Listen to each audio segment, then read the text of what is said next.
चलिए dear friends, आज हम लोग स्टार्ट करते हैं आज का डिस्कशन, जो कि भारत की जनगणना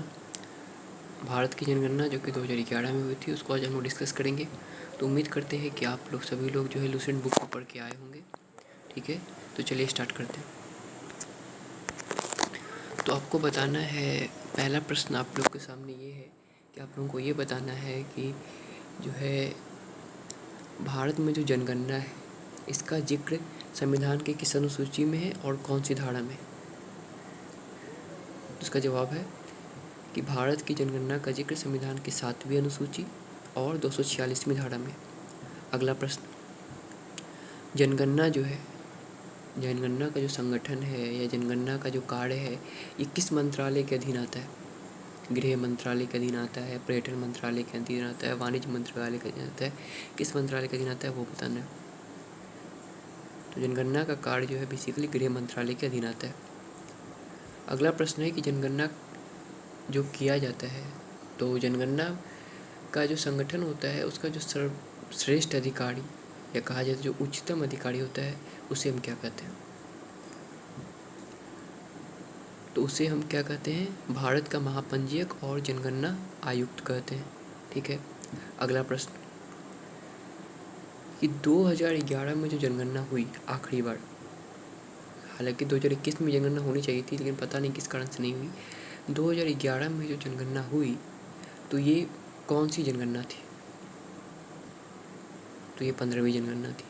ठीक है, अगला प्रश्न कि 2011 में तो 15वीं जनगणना हुई, लेकिन ये भारत जब से आज़ाद हुआ, क्योंकि 10-10 साल पे होता है, तो आज़ादी के 70 साल हुए अभी, तो अभी तक कितनी बार जनगणना हुई है 2011 तक। तो 2011 तक आज़ादी के बाद अभी तक 7 बार जनगणना हुई है। ठीक है, अगला प्रश्न कि 2011 की जनगणना खास क्यों है। 2011 की जनगणना खास इसलिए है क्योंकि इसमें तो सबसे पहले लोगों का जो है, जो काउंटिंग है, जो जनगणना, जो लोगों की गिनती है, वो तो किया ही गया, साथ ही साथ जाति आधारित जनगणना भी किया गया, यानी कौन सी जाति के लोग कितने हैं ये भी काउंटिंग किया गया। ये इस 2011 की जनगणना की खासियत है। ठीक है, इसके पहले जाति आधारित जनगणना कब हुई, 1921 में हुई थी। ठीक है, अगला प्रश्न, 2011 की जो जनगणना हुई, तो उसका जो शुभंकर था, शुभंकर का मतलब है कि जो फ़ोटो वगैरह लॉन्च किया जाता है। ठीक है, तो मतलब जो है, जैसे कोई ब्रांड होता है, तो ब्रांड का जो है कुछ जैसे कुछ तस्वीर वगैरह लॉन्च किया जाता है, तो उसी टाइप से जो है इसका एक शुभंकर लॉन्च किया गया है। ठीक है, उसके शुभंकर कौन थे।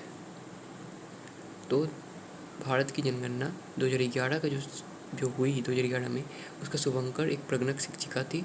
इसका आदर्श वाक्य क्या था। इसका आदर्श वाक्य था, हमारी जनगणना हमारा भविष्य। ठीक है, अगला प्रश्न, भारत में जो जनगणना हुई, इसकी शुरुआत कब हुई और किसके काल में हुई। तो पहली बार जो भारत में जनगणना हुई 1872 में हुई और लॉर्ड मेयो के काल में हुई। ठीक है, अगला प्रश्न, भारत में नियमित जनगणना की शुरुआत कब हुई और किसके शासनकाल में हुई। तो ये बेसिकली 1881 में और लॉर्ड रिपन के काल में हुई। ठीक है, उसके बाद इम्पोर्टेंट क्वेश्चन ये बनता है कि जो स्वतंत्र भारत के जो प्रथम जनगणना आयुक्त थे, ये कौन थे। तो स्वतंत्र भारत के प्रथम जनगणना आयुक्त कौन थे। तो स्वतंत्र भारत के जो प्रथम जनगणना आयुक्त थे, ये थे R.A. गोपाला स्वामी। ठीक है, अगर पूछे स्वतंत्र भारत के प्रथम स्वतंत्र भारत के प्रथम भारतीय गवर्नर जनरल कौन थे, तो वो होंगे राजगोपालाचारी। लेकिन प्रथम जनगणना आयुक्त कौन थे, R.A. गोपाला स्वामी। ठीक है, अगला प्रश्न है कि विश्व में सर्वप्रथम व्यवस्थित रूप से जनगणना कराने का श्रेय किसे जाता है। व्यवस्थित रूप से जनगणना, यानी आज इस तरह का जनगणना हम देख रहे हैं, उस तरह से अरेंज वे में पहली बार जनगणना किस देश ने कराया। तो ये कराया स्वीडन ने। अगला प्रश्न, जो हर 10 वर्ष पे जनगणना होती है, जिसे हम 10 की जनगणना कहते हैं, इसकी शुरुआत किस देश से हुई। इसका आंसर है अमेरिका। ठीक है, चलिए हम लोग आगे बढ़ते हैं। ठीक है, राष्ट्रीय जनसंख्या रजिस्टर, जो कि हाल ही में चर्चा में भी रहा है, NPR, जिसे हम नेशनल पॉपुलेशन रजिस्टर कहते हैं। ठीक है, इसको तैयार करने का जो प्रस्ताव आया, ये किस जो है जनगणना के समय आया, कौन सी जनगणना के समय आया? तो ये बेसिकली 2011 की जनगणना के समय आया, ठीक है। और इसमें क्या खासियत था? खासियत ये था कि इसमें 15 पॉइंट को बेसिकली क्या किया जाना था, ठीक है, नोट किया जाना था, एकत्र किया जाना था, ठीक है। राष्ट्रीय जनसंख्या नीति 2000 का लक्ष्य क्या है? 2000 ईस्वी में राष्ट्रीय जनसंख्या नीति, इसका लक्ष्य क्या है? इसका लक्ष्य है कि 2045 जब आए तब तक भारत अपनी जनसंख्या में स्थिरता प्राप्त कर ले, यानी कंट्रोल कर ले, ठीक है। अगला प्रश्न, ठीक है। ये बस हम लोग पढ़ सकते हैं, मतलब प्रश्न टाइप का तो नहीं है कि 2011 की जनगणना में भारत का प्रशासनिक विभाजन 593 जिले में किया गया, ठीक है, जो कि 2011 में बढ़कर 640 हो गया, यानी 1.47 नए जिले बने। तो ये बेसिकली रीडिंग के लिए, ऐसा कोई खास नहीं है इसमें, ठीक है। महान विभाजक वर्ष किसे कहा जाता है? तो महान विभाजक वर्ष कहा जाता है 1921 को। क्यों कहा जाता है? इसलिए कहा जाता है 1921 को महान विभाजक वर्ष, क्योंकि 1921 में क्या हुआ कि जो जनसंख्या है वो पहली बार घटी, यानी 1911 में जनसंख्या की जो है गिनती की गई थी, तो 1911 का जब कंपैरिजन किया गया 1921 में, तो पता चला कि जनसंख्या क्या हुई है, पिछले 10 साल में घट गई है, ठीक है। और ये कितने परसेंट घटी थी? -0.31%, ठीक है। और एक चीज़ और ख़ास है, ठीक है, हाँ, 77 लाख जो है लोगों की कमी आई थी इस 10 साल के अंदर में, ठीक है। अगला है कि भारत की जनसंख्या में सर्वाधिक जो वार्षिक घातीय वृद्धि दर है 21 दौरान दर्ज की गई। कौन से साल जो है भारत की जनसंख्या में सर्वाधिक जो है घातीय वृद्धि, सर्वाधिक वृद्धि हुई, ठीक है, ये कौन से वर्ष हुई? तो बेसिकली ये 71 में हुई, 1971 को, 61 से 71, एक काउंटिंग तो 71 में हुई, लेकिन वर्ष पूछेगा तो 61 से 71, यानी 10 वर्षों के दौरान, ठीक है। अगला है जनसंख्या घनत्व क्या है? घनत्व का मतलब कितना घना है, यानी कुल जो है जनसंख्या कितनी है और कुल क्षेत्रफल कितना है, यानी कोई क्षेत्र दिया हो, उस क्षेत्र में कितने लोग रहते हैं, इसी को जनसंख्या घनत्व कहते हैं। लिंगानुपात क्या है? लिंगानुपात एक अनुपात है, किसका अनुपात है? पुरुष अनुपात महिला, ठीक है, मतलब सॉरी, महिला अनुपात पुरुष के अनुपात को बेसिकली लिंगानुपात कहते हैं, और ये प्रति 1000 में काउंटिंग किया जाता है, यानी अगर 1000 पुरुष है तो महिला कितनी है, ठीक है। शिशु लिंगानुपात क्या है? शिशु का उम्र क्या जो है निर्धारित किया गया, तो 0 से 6 वर्ष, यानी 0 से लिंगानुपात क्या है? फिर से वही अनुपात ही है, यानी 0 से 6, यानी 6 वर्ष की जो है कितनी जो है महिला शिशु है, अनुपात किससे निकाला जाता है? पुरुष से, कि अगर 1000 जो है पुरुष शिशु हैं तो उसमें महिला शिशु की संख्या कितनी, ठीक है। चलिए हम लोग आगे बढ़ते हैं,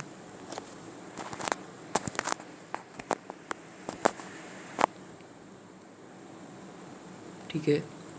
इसके बाद है कि साक्षरता दर। साक्षरता दर क्या होता है? तो साक्षरता दर काउंटिंग किया जाता है 7 वर्ष से अधिक उम्र के जो लोग होते हैं उनका, यानी जिनकी उम्र 7 वर्ष से अधिक है, ठीक है, और अगर वो किसी भी एक भाषा को लिख, पढ़ और समझ सकते हैं, तो वैसे स्थिति में उस जो है व्यक्ति को साक्षर समझा जाता है। साक्षरता दर में मतलब साक्षरता दर कैसे निकालेंगे?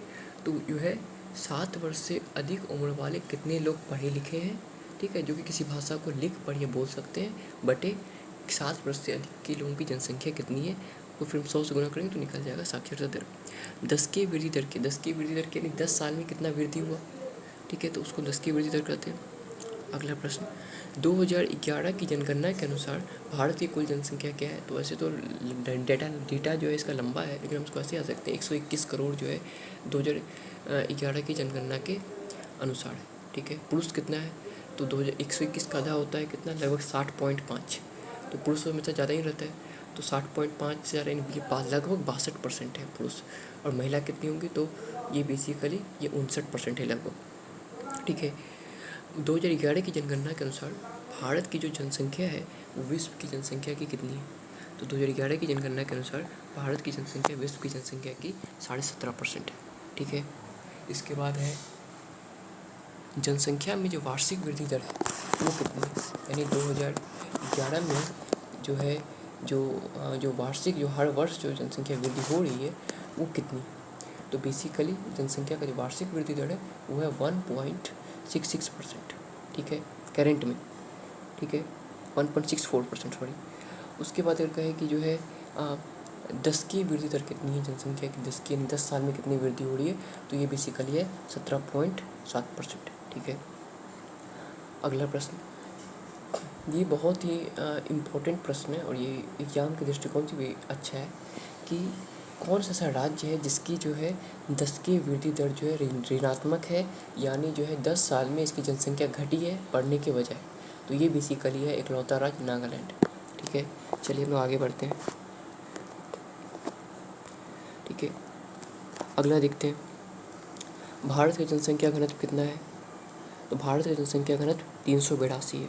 लिंगानुपात कितना है, लिंगानुपात 943 है। शिशु लिंगानुपात कितना है, तो शिशु लिंगानुपात तो हालांकि घट गया है, ये जो है 918 है। ठीक है। साक्षर लोगों की संख्या कितनी जनसंख्या में, भारत में जो जनसंख्या उसमें साक्षर लोग कितने हैं जो कि कोई एक भाषा लिख पढ़ या बोल सकते हैं, तो 73%। ठीक है। तो इसके बाद है क्या कि ग्रामीण क्षेत्र में न्यूनतम साक्षरता दर, यानी गाँव के लोग जो है सबसे कम पढ़े लिखे कौन से राज्य में है, तो बेसिकली कौन से राज्य में है, ये आंध्र प्रदेश। ठीक है। शहरी क्षेत्र में जो है जो न्यूनतम साक्षरता दर जो है वो कौन सा राज्य है, तो सबसे ज़्यादा जनसंख्या वाला राज्य उत्तर प्रदेश।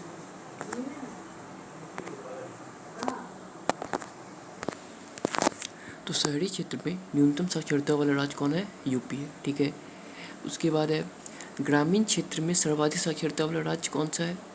ग्रामीण क्षेत्र हो या शहरी क्षेत्र हो, सर्वाधिक साक्षरता की जब भी बात आएगी तो बेसिकली जो है ये केरल होता है, क्योंकि केरल जो है ये इकलौता ऐसा राज्य है जिसको कि पूर्ण साक्षर राज्य घोषित किया गया है। ठीक है। 2011 की जनगणना के अनुसार देश में एससी कितने, तो बिल्कुल आसानी से याद रख सकते हैं कि एससी है 20 करोड़, एसटी है 10 करोड़, तो एससी है 16%, एसटी है 8%, लगभग याद हम लोग ऐसे याद रखते हैं। ठीक है। ये हो गया। उसके बाद जो है अनुसूचित जातियों का लिंगानुपात, तो अनुसूचित जाति का लिंगानुपात हम लोग का 943 था टोटल का। ठीक है। अनुसूचित जाति का थोड़ा ज़्यादा 945 है, और सबसे अच्छा तो अनुसूचित जनजाति का है जो कि 990 लिंगानुपात। ठीक है। ये सब हो गया। इसके बाद जो है 10 की वृद्धि दर छोड़ देते हैं, वो कोई काम का नहीं है। ठीक है। अब बताना है कि भारत की जो कुल जनसंख्या है इसमें नगरीय जनसंख्या कितनी है, शहरी जनसंख्या कितनी है। तो शहरी जनसंख्या है 31%, और जो है जो ग्रामीण जनसंख्या है वो लगभग कितने परसेंट है, 69%। ठीक है। हाँ, सबसे कम जनसंख्या वाला राज्य कौन है, तो सबसे कम जनसंख्या वाला राज्य है नेपाल के जो सटा हुआ छोटा सा राज्य सिक्किम। ठीक है। इसकी जनसंख्या से कम जनसंख्या वाले 4 केंद्र शासित प्रदेश हैं। पहला अंडमान निकोबार, सबसे बड़ा नाम, उससे छोटा नाम दादरा नगर हवेली। ठीक है। उससे छोटा नाम दमनदीप, उससे छोटा नाम लक्षद्वीप। हम लोग ऐसे याद सकते हैं। ठीक है। तो इस डिस्कशन को हम लोग यहीं पे रोकते हैं। ठीक है। क्योंकि समय के अभाव के कारण मैं डिस्कशन को यहीं रोकता हूँ। आगे का जो डिस्कशन है जनसंख्या जनगणना वाला, वो हम लोग फिर जो है नेक्स्ट वीडियो में करने का प्रयास करेंगे। धन्यवाद।